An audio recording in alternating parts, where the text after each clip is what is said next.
Now it's time for the third game of this electrifying match between the opening player Arvind from the Prodottar Kings and the third player Sufyan representing Prodottar Gladiators.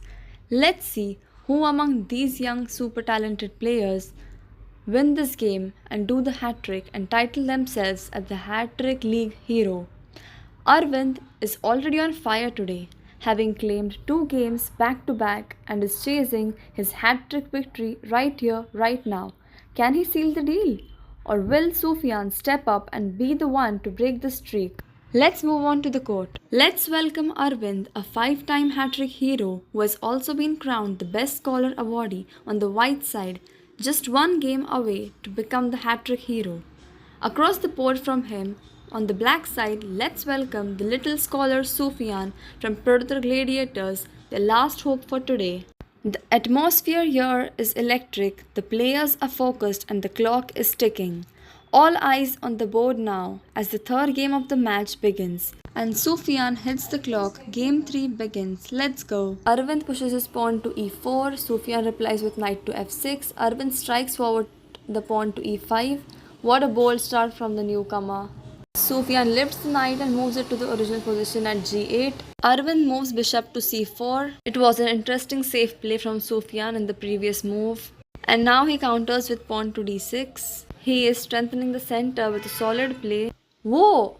Arvind's queen is out early at h5, directly aiming at the king's side. Sufyan blocks with his knight to h6. The knight stands as a shield. Arvind locks down the center with pawn to d4.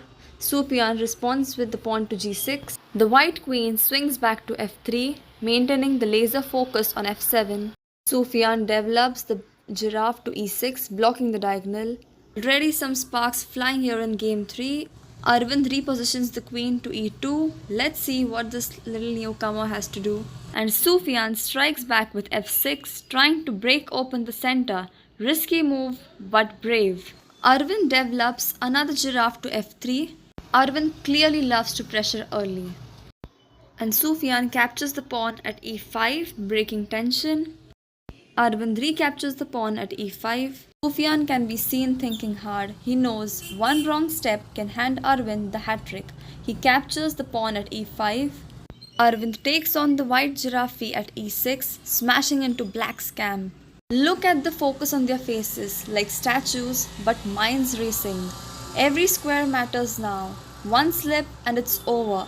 Sufyan can be seen for calculating his next move, moves his knight to f7, and it was a great defense from Sufyan. Arvind takes the giraffe to b5, slicing diagonally. Sufyan counters with pawn to c6 to push it away. Arvind's white giraffe now leaps to e4, eyeing those center squares. Sufyan brings his knight to d6, plugging holes. Good defense under fire. Arvind calmly places his queen back to f3, lining up the final assault. But Sufyan takes on the pawn at c4 with his knight, a material grab. Arvind lands the queen on f7, a direct hit to Sufyan's king. It is a checkmate. Incredible finish. That's it. Game 3 ends with a dazzling queen sacrifice pattern. Arvind has titled himself the Hat Trick League hero for the 6th time. What a breathtaking 14-move miniature from Arvind. Sufyan showed flashes of creativity but was overwhelmed by Arvind's relentless pressure and precision. The crowd loves it. Look at the style and swag that Arvind is carrying with him after the great win. Stay tuned for other matches.